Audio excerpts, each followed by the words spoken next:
Welcome to the Fueled by Joy podcast. I'm your host, Josh Michaelis, and I invite you to join us for an in-depth look at the working dog, from coonhounds to retrievers, pointing dogs to stock dogs, and everything in between. So come with us as we give you an inside look into canine nutrition, as well as the owners, handlers, and animals that make these sports so special. So tune in and enjoy, and as always, get fueled by joy. Fuel your dog with confidence. Fuel them with power. Fuel them with Joy High Performance 2618, made with the highest quality of ingredients, with beef being the first. Our key ingredients, omega-3 and 6 fatty acids, glucosamine and chondroitin, vitamin E and zinc, will have your dog's coat looking healthier than ever, healthier joints, and a stronger immune system. Not only will your dog have more confidence in the field with our high performance, but you can rest assured that you are feeding your dog a top quality food, knowing that all of our products are 100% American made and our brand has gone over 75 years without any recalls. Fuel your dog with confidence. Fuel them with Joy High Performance 2618. Call 800-245-4125 or visit our website joydogfood.com to find a dealer near you. All right, ladies and gentlemen, welcome back to episode 2 with Frank and Rob Giddings. We've got some great feedback on the first episode. We really appreciate everybody listening. Remember to give us that 5-star rating on iTunes and Spotify whenever you listen to us. Make sure and subscribe. That's how people can find the podcast, and that's how the algorithm works. I know, it's weird. But I was going to do a great big long intro and do a bunch of other stuff, but everybody's clamoring for this. So without much further ado, let's pick it up with Frank talking about how Sackett Jr. came about. And so we're just going to get right into it. Operator for a male pup. Okay. Well, her brother, she had 5 pups and lost 2 of them. She raised 2 females and a male. And he called me one day and he said, he lived about a couple hours north of me, and he said, "You want to meet over there and I'll bring you your pup?" And I said, "Yeah, that's fine." So I went up and he had a female pup there. Mm-hmm. And I said, "I was supposed to get the male." And no, he said, "You get the female, I'm keeping the male." So that was the last time that I made a pup deal. Yep. And following year down to Walker section of Bellevue, Michigan, we got there and there was a crowd of people around over there, and I, wonder what's going on. And I walked over there, and Ernie was standing in the middle of all them people, and had this young dog there on a leash. And a friend of mine, Roger Williamson, was standing there, and he was trying to buy the dog. And I said, "What's going on, Rod?" And he said, "Well, I'm trying to buy this young dog. I offered him $2,000 for him right there off the leash, but he won't sell him." I looked, and I seen Ernie, and I said, "Is that pup off of Sackett?" And he said, "Yep." So I don't know how long it was after that. He called me up, Ernie did, and said, "You be interested in buying this young dog? I think his boy got some problems or something." Mm-hmm. And I said, "What do you want for him?" He said, $3,000. And I said, "Whoa." Oh, I said, "Well, I'm not going to buy him without looking at him." And he said, I'll meet you down there." And he said, "We got a hunt up here in a couple of weeks, and you just take him down and hunt him he said, "Was you coming up to the hunt?" And I said, "Yeah." Well, I brought him home and hunted him, went up to the hunt that night up there. And you got to understand, this is in northern Michigan. These old boys are rough now. Yeah. They work in the woods, and we drive back this old lane back through there, and there's an old log shack that they'd made where the hunt was. Yeah. So we walked in, and I called Ernie and told him I was going to take the dog. I said, make sure his paperwork's all up to date, so on. Went in and they had an old plate table there. We sat there and I started paying him for the dog, and this one guy said, man, you got to be ignorant. And I said, what? He said, you got to be ignorant. He said, I got a good dog out there. I'll sell you for $300. Well, I got already paid anyway, and we drawed out. So I drawed out with that guy. We went out there, and I skinned him pretty good. And we come back in. Of course, this guy he was a nice guy, but kind of a blowy type guy. Oh, yeah. And we come back in, and here all the people was, I forget his first name, but they said, what happened? How bad did you beat him? The guy looked around and he said, you know what? Somebody said, what? He said, that guy's a lot smarter than I thought he was. People don't understand now. $3,000 back then was a lot for a dog. Yeah. A lot. The Sackett Jr. Was easy to train, and my son's sitting right here beside me. Yes. Had a boy he went to school with. They hunted him quite a bit. Now, when he was young, he'd get some blanks. Yeah. And Sunshine's sitting over here, ain't used to that. He's not to look at them first, So I got up around here one day in the afternoon or something. I said, how'd the hunt go? And he said, Dad, I don't want to hunt that dog anymore. And I said, what? Well, he said, he's getting slit trees. And I told him, well, you just hunt whatever you want to hunt. Leave him to Daddy. Went down to Merchants, and I took him with me down there. Yeah. And he would get some slicks now, but when he got one, you had to go get him. Yeah. And, hey, Rob, what dog did you want to hunt instead of Sackett Jr. is what I want to know.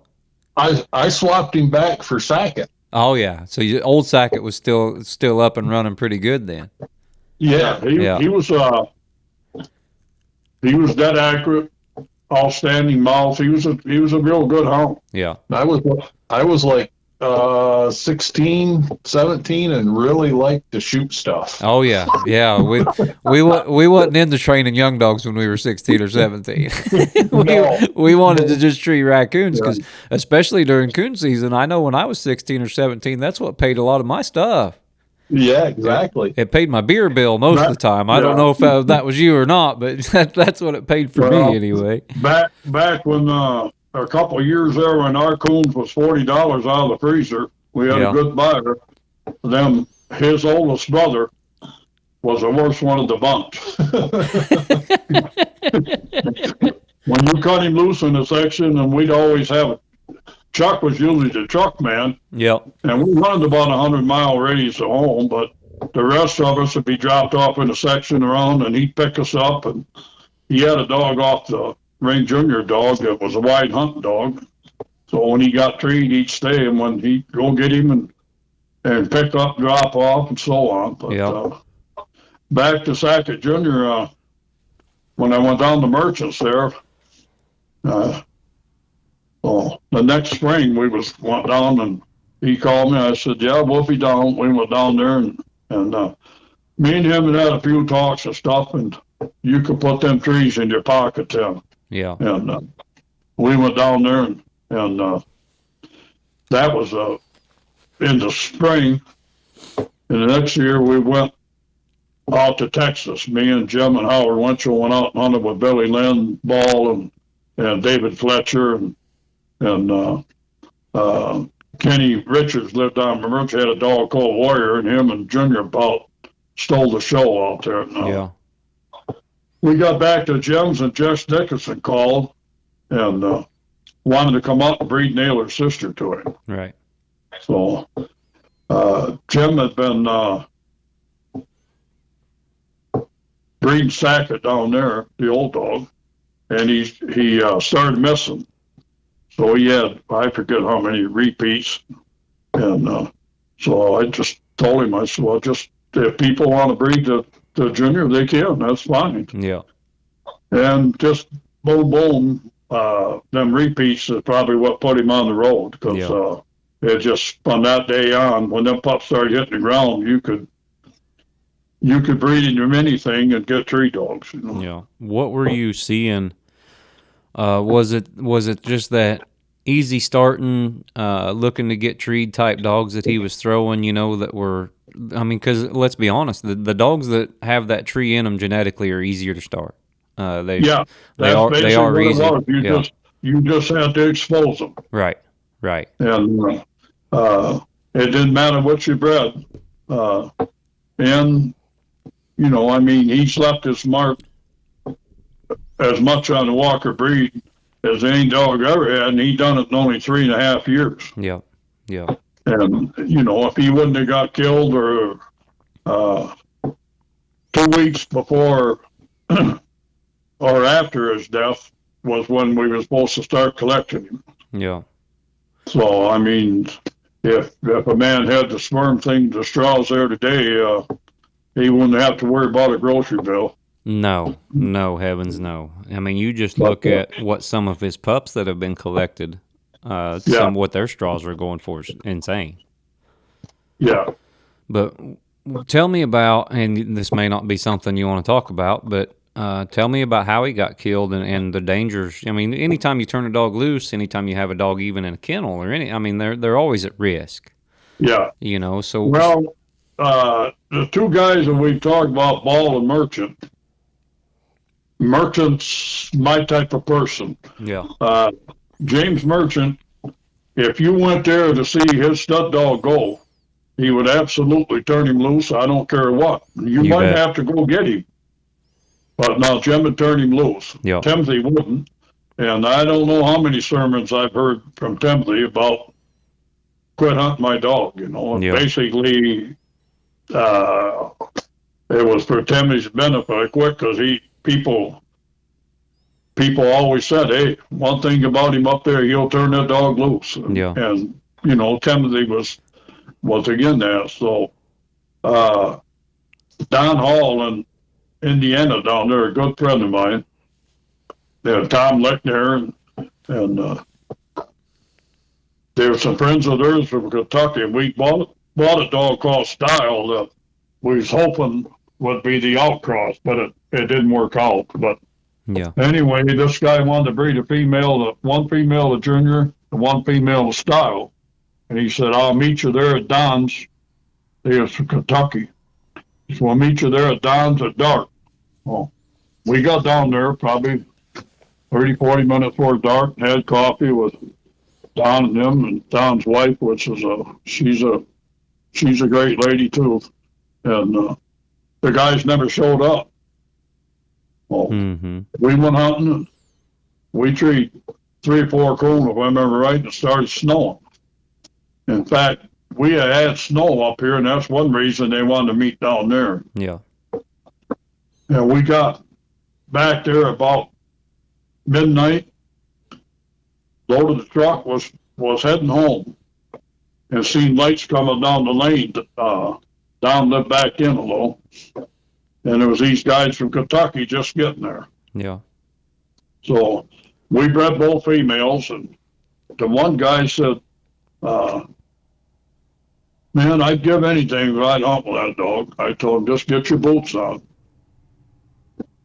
I said, we'll go turn loose for one coon, and then we're heading north. So we went and turned him and tell Sackett loose, Rob's dog, and turned him in a section, and the only car we heard or anything was that one. We was hunting Amish country. Rob and them drove around, there he laid. That car, that's how he got killed, right there. Yeah. And, if the guys had been on time, we'd have been on our way home, but I'm a firm believer, it's meant to happen, it's going to happen. How old was Sackett Jr. when he died? 7. He was 7 years old, so he had a good at least 2 more years in the stud pen. Yeah. At least. Yeah. And Sackett Jr. I've never seen a dog you could somebody come, we'll say you pulled in to breed your female, and it was just the old dog would stand there, and you think he don't care nothing about a female. Yeah.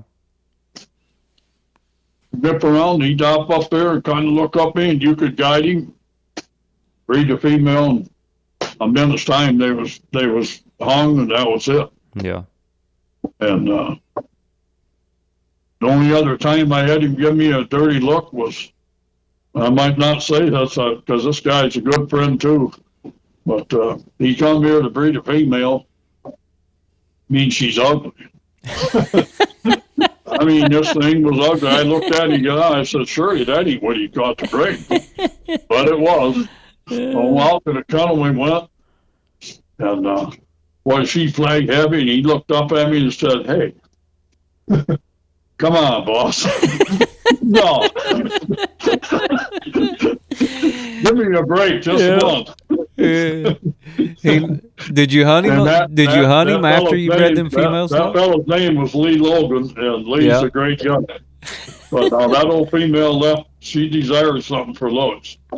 Did the pups turn out? I don't doubt she wasn't a real good female. Yeah, I say, how'd the pups turn out of that cross? Do you remember? I don't think there was anything strong notary out of, but he lived up there in Pennsylvania mountains, and a lot of his stuff went to where it didn't get publicized too much either. Right.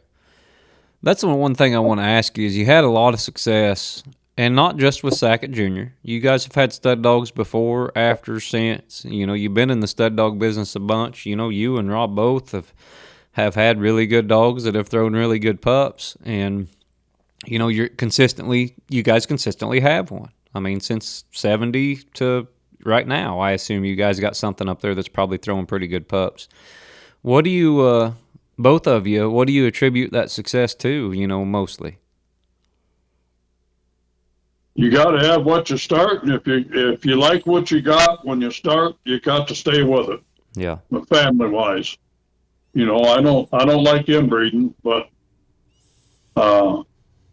the family stuff I do. I mean, cousins, uncles, aunts, grandparents here, there, whatever like that. And so far, we've been successful at it. And probably like anybody else, it's hard. I haven't really found it yet. A consistent outcross. Yeah. Basically, the best luck I have is staying, but I like a hard-going dog, and some people will tell you, yeah, he's got good dogs, but they trail too much. Well, if they can't trail on this river bottom down here, you ain't going to treat many combs. Yep. And I've had a lot of people come and this and that, and they'll say that the dog won't leave the road when they hit that water. Yep. So, but that's the type of dog takes suit me, and if you're going to try to suit everybody in the world, you're not going to be successful. You kind of get with something, and if it's working, you stick with it. Rob, what do you think about all that? Pretty much just what he just said. I've pretty much always just tried to go along the lines of what do I like, and not settling, and it's worked out pretty good. Like Dad said, the stuff I like, some people hate, but other people likes it too. Yeah, I've always said you got to please yourself first. Yeah, and like Dad said, coon hunt this river bottoms. That's primarily the only place I hunt anymore. And like he said, a dog's got to be able to trail, and it's got to be tough and wide going to work down there. And you know what that does is by having something there, it helps other people in the breed who maybe are looking for a little more trail than what they've got, you know? Yeah. Take something that's a little bit heavy on the tree, and you can come back to some of the old trailing type dogs. Yeah.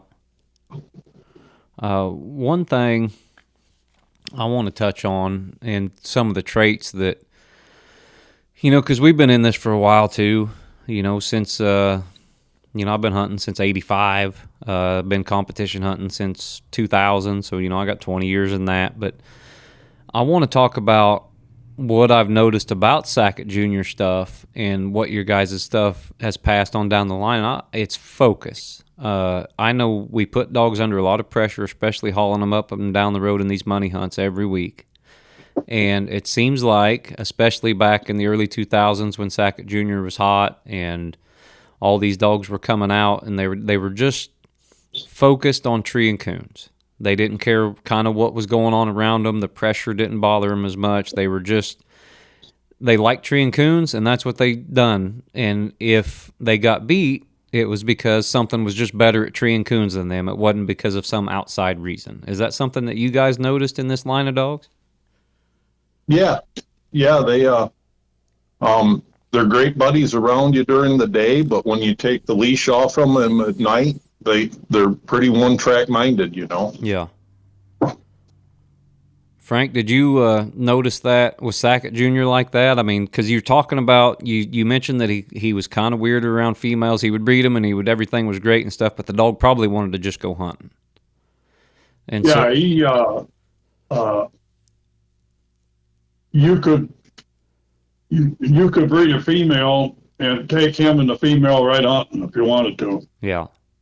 And I mean, he was never had a problem getting him bred, and none of that kind of stuff. But no, he wasn't he was a merchant. And a female coming in season or whatever, we'll say you called me and said, I'd like to see Junior go, but I like to hunt my female, but she just started bleeding 3 or 4 days ago. I tell her, hell, if you want to hunt her with him, bring him. You can hunt her with him. You won't hunt her. Yeah. And if they were coming, they were ready to breed. He just bred them with no problem. And the dog we got here, the son dog now, I mean, he's crazy over a female. Yeah. Yeah, we had Skipper, and Skipper was crazy over a female. Skipper's pups were crazy over a female. Yeah. You know, it was just some dogs seemed like they're focused on coons, some were focused on whatever was in front of them that would take their mind off coons. Yeah, absolutely. Yeah. And so, Sackett, we've talked about the success that Junior had, and Sackett and others, but I want to touch on Rat Attack while I got you guys here. Now, Rat, I don't think that maybe with the money hunts like they are today and people still having semen stored on like Zeb 3 and some of these other dogs like that, but as far as on the PKC side, what Sackett Jr.'s done as far as winning is unreal. Now Sackett is pretty Rat Attack is pretty controversial. He gets some grief too. Now I've been a fan of rat dogs if they're trained right and hunted right and stuff. Yeah. But what do you think? You know, that's a pup out of Sackett Jr. that was one of the most dominant reproducers as well. Do you guys have any familiarity? I know Buzz had him and Kevin and all that stuff, you know, but the history of Rat Attack, you guys, I assume, know it pretty well. I mean, that's one of the top reproducers in the world, and he's out of your stuff. Yeah, well, no doubt about it. Them guys are all good guys and so on, heavy advertisers and pushers, and a lot of different handlers putting, on dogs and off a rat. And known fact, he sold a lot of good dogs, sold a lot of too much street dogs. Yeah. And but I've hunted with dogs off a rat that was dead accurate. Yeah. I've also hunted the other part too. Right. And Timothy Ball, as far as I'm concerned, when he bred rat sisters to Harry, the new Harry dog there, that's when he started putting some winners on the ground. Yep. I agree. Yeah. So, Rat Attack surpassed Junior, but he was bred, I guess, till he went sterile, and the old dog, he done in 3.5 years, would have took him 10 to 12, 15 years to do. Yeah. Well, I mean, I've got nothing but respect for the dog because he helped the Walker breed. I don't think to my personal opinion, I don't think he helped it as much as his daddy did. Right. But that's just my own opinion, you know. Well, I mean, it was just in June of last year that I drew a rat attack dog. You know, I drew Kurt, who was hunting Whitey, who's direct off rat attack, and so those dogs are still out there putting numbers up where Sackett Jr. He didn't have that opportunity. Yeah, and then you know, them guys all kind of semen collected and all that, so yeah, the dog actually will be around for quite a while yet, for a long time. Right. Back. Right, and even just grandpups, you know, And, there's going to be a lot of rat grandpups around for the next 10 years. Yeah. And I've never had a dog collected except some.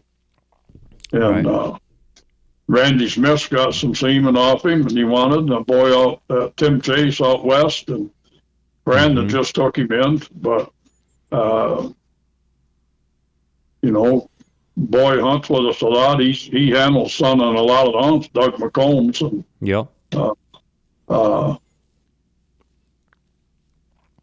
he's Doug's a good handler, and actually Brandon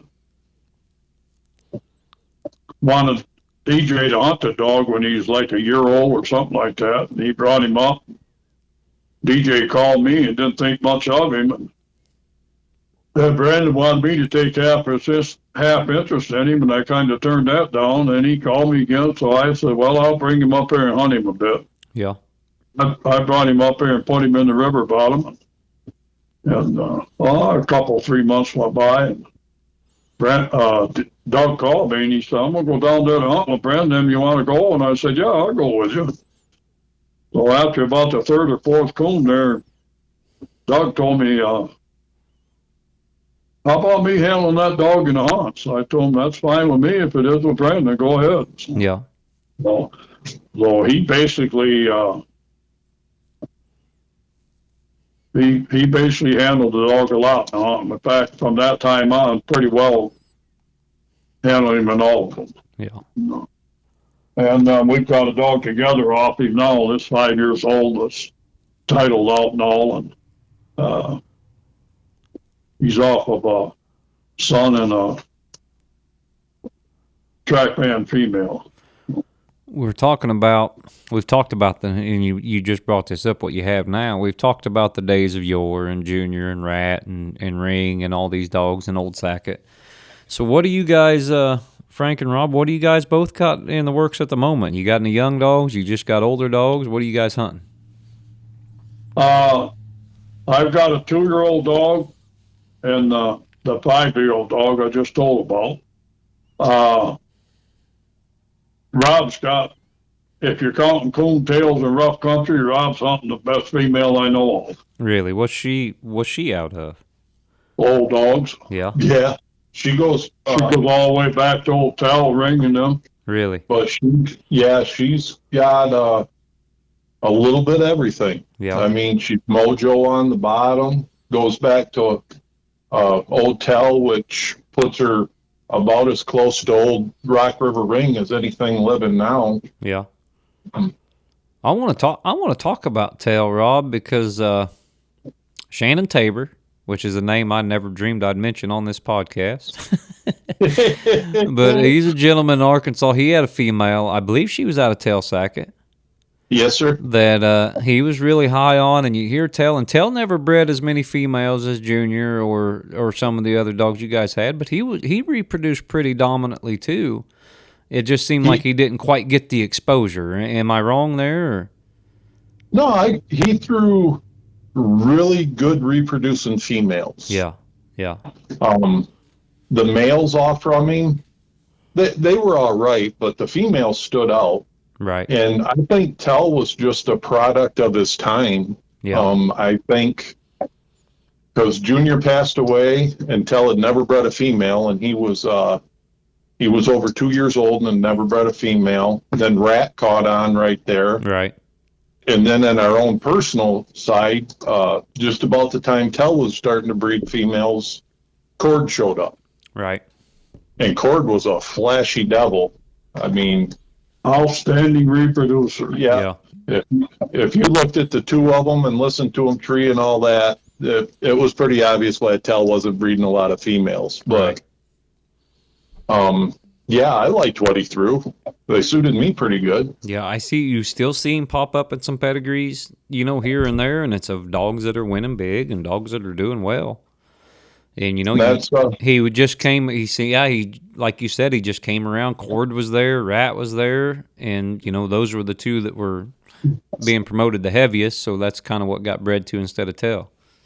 Yeah, and that's what I love about this female. Actually, how I ended up with her. She's a granddaughter to Tell.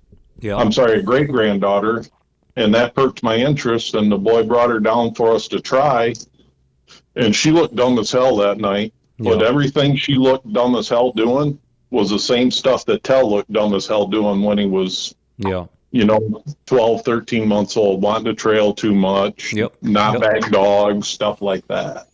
Good houndsmen can see past that stuff. Yeah. You know what I mean? It just seems like I'm going to bring this up now, but we hunted last night. We've got a little female that is a good bred dog. Actually, she goes back to Rat and goes back to Sackett Jr. She's 6 years old, and she's a dog that she's looking to get treed, but she's pretty accurate. She's not a trailing type dog, but last night she stayed on the ground for an hour and 50 minutes, and I finally caught her crossing the road.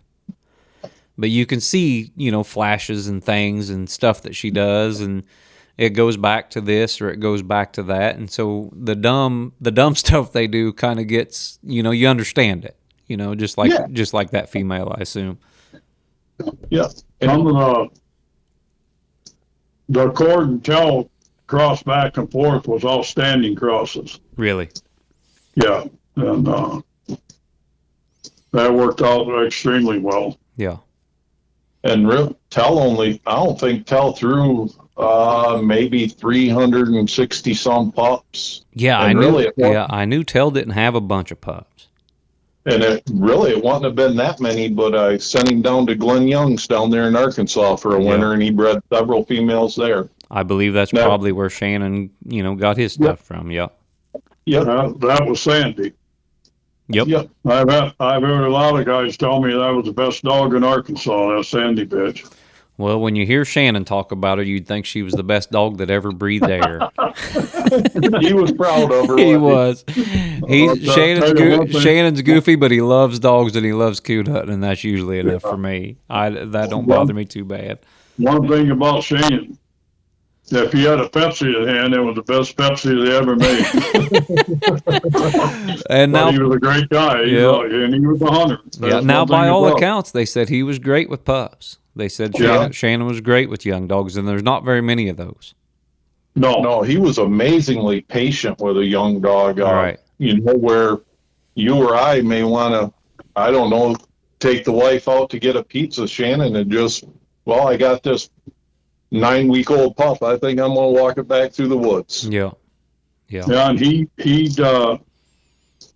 he's must be kinned up here a little bit because he didn't turn them dogs in no picnic. No, it's rough down there. Yeah. All right, guys. If there's anything else you guys want to mention, I would love to hear it. We've hit, about the hour mark, but I can go for 4 hours with you. I love hearing about this stuff. I love hearing about the old dogs. We love hearing about all this stuff, but if there's anything else you guys want to add, feel free to add it. It's been great. You guys are legends of the sport, and we really appreciate you being on here. So if there's anything else you guys want to put in here, I'd appreciate hearing it. Well, I'd like to mention a couple of names. Ben Crocker over east of us. Yes, sir. Ben's a good guy. He's started off pretty well, Cord and Tell. And his flash female, I had a lot of respect for.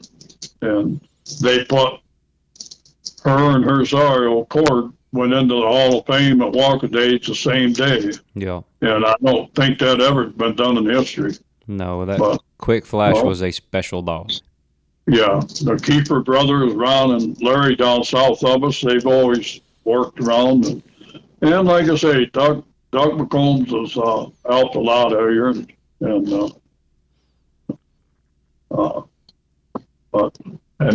Oh, Alan Snedeker down there too. He helped promote. He was kind of Junior's PR man back in those days. Yep. Yeah, people want to get up there and all that. I just tell Ellen, you take care of it. Yep. You like to get up there and get on that thing. And,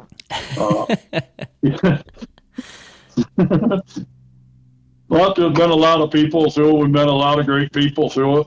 Had a lot of great people here. And like I say, I'm blessed with the wife I got. She's sitting there and give me a little smirk. Maybe I'll even get supper tonight. But as far as me personally goes, I enjoy talking with you. And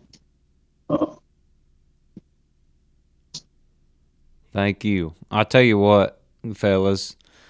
I've always had a lot of respect for you. You know, we've always hunted nailer dogs, and one thing. Let's touch on that right before we quit. Nailer dogs, Sackett Jr. dogs, they come around right at the same time. You know, I loved it, man. Oh, it was just kind of like the friendliest rivalry in the world, but it was still a rivalry. Yes, You know? I've told people that 100 times. Yes. That's the biggest difference between now and back then. There's no rivalries anymore. No, I mean there's nothing like that. I mean it was the Michigan Ohio State of coon hunting. Yeah. And everybody was cordial, everybody was nice, but in the background, everyone like us, and me included, that had nailer dogs, you know, we wanted to beat the guys with Sackett Jr. dogs, and here we are. We've got both now, you know, and we're kind of over it. But it was kind of a rivalry back in the day. I had a lot of respect for Justin and Russ. I mean, they was always gentlemen around anytime, and anytime you see them, if I see them, you walk across the fairground, shake hands with each other, whatever. Yep. I mean, I had a lot of respect for them that way, and there was no belligerency about them at all. It was just, we've got what you got. We like what we got. Right. I know you like what you got. And between the two of us, I got no problem whatsoever with having Naylor in a pedigree. Right. And obviously Jess that feels the same way. He's got Sackett Jr. in his pedigrees as well with dogs he's had in the past and stuff. Yeah. But it was awesome because, and it wasn't so much Frank versus Jess as it was the guys that were handling nailer dogs and the guys that were handling Sackett Jr. dogs. Yeah. I don't think. You know, it wasn't. And like I said, it wasn't personal. It was the friendliest rivalry on the planet, but it was still there, and I thought it was just fantastic. You know, for everybody involved. Well, that type of stuff is what makes anything work out good. Yeah. And you know, I mean, if people call me and they say, this is the type of female I got, and this is what she's off of, what do you think about crossing her into a nailer stock? If I thought it'd work for them, I'd absolutely tell them, hey, I think it'll work great. Yeah. If I thought they had too much three dog wrapping up in there, I'd also tell them that. But, Yeah. But I remember back at Walker days, Jess's brother Charlie was hunting Mabel. And I had a female. Listen to good one. All right, I want to hear it. And man, it was like the peak of the rivalry to me. You know, I'm Dad's son, Charlie's Jess's brother. He's got ex's sister. I got a damn good female off from Old Talk. Yeah. And I mean, those two just put it on each other all night long, and it was a riot. Yeah. You know, like you said, it was. I love coon hunting, and I still like to competition hunt some, but it's not like it was back then. No, it's not. And you couldn't beat Justin's brother Charlie either. He was the case.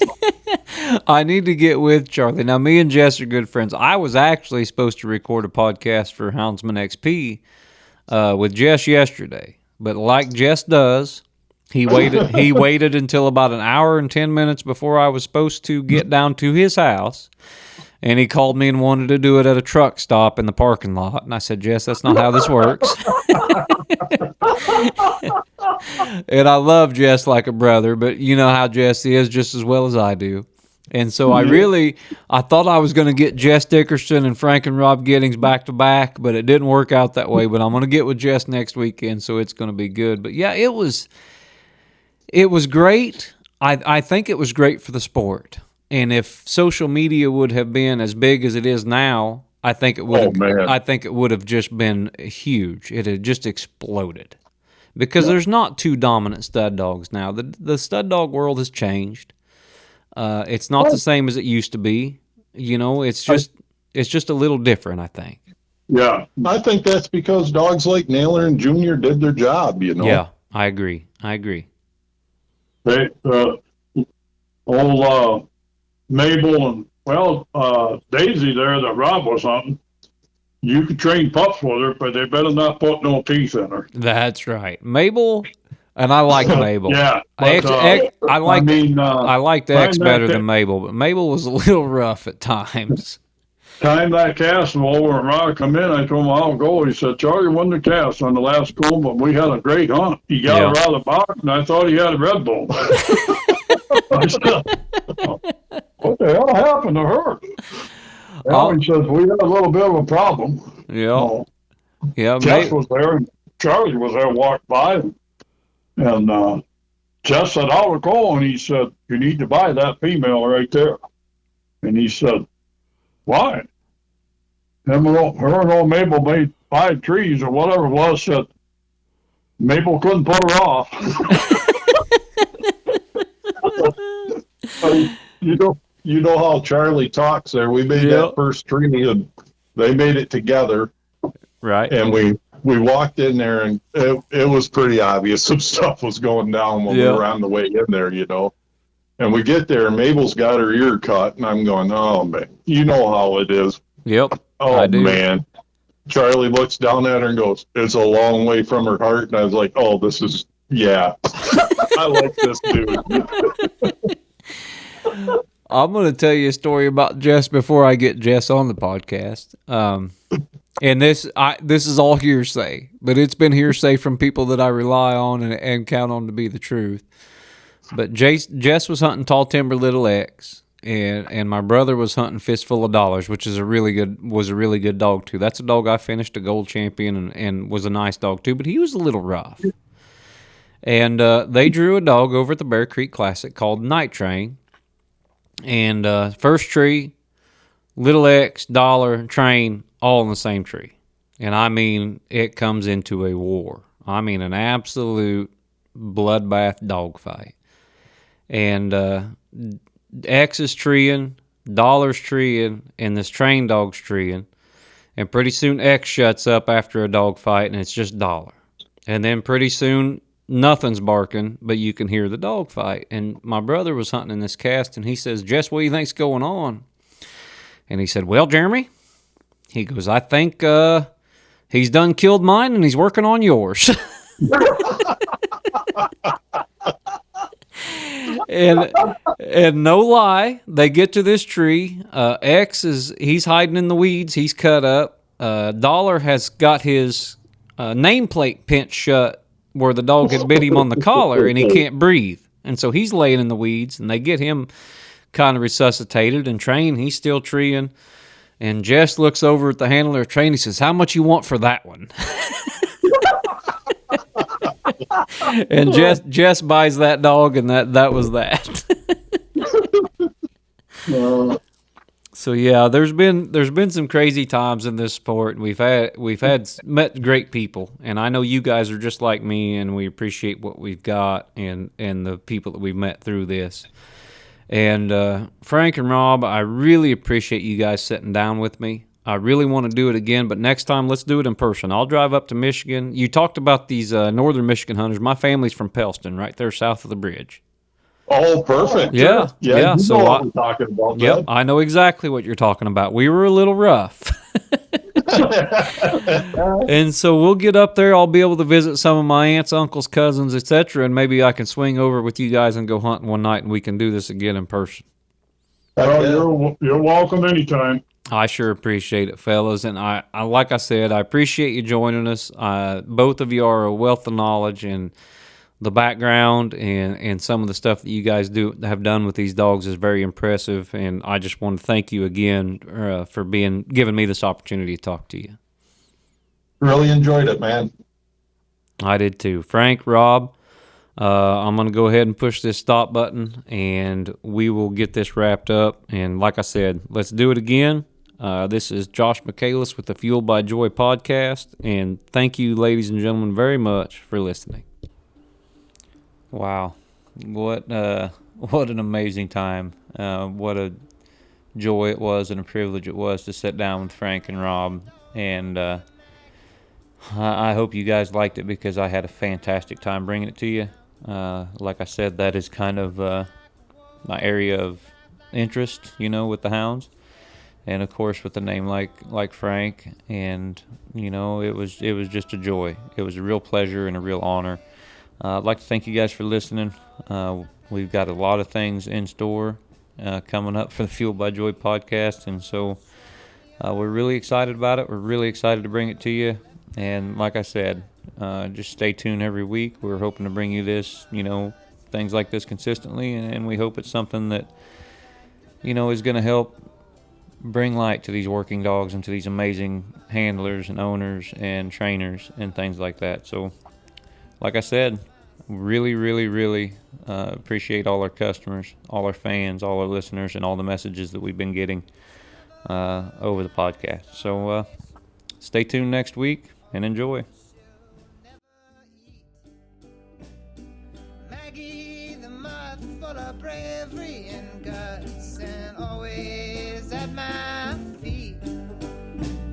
Her ribs are showing, her howl is long, but she refuses to die. Maggie will live 100 years longer than I. Maggie, the mud's always down in a rut, looking for some bone that she buried. Maggie, the mud don't get scars, only cuts.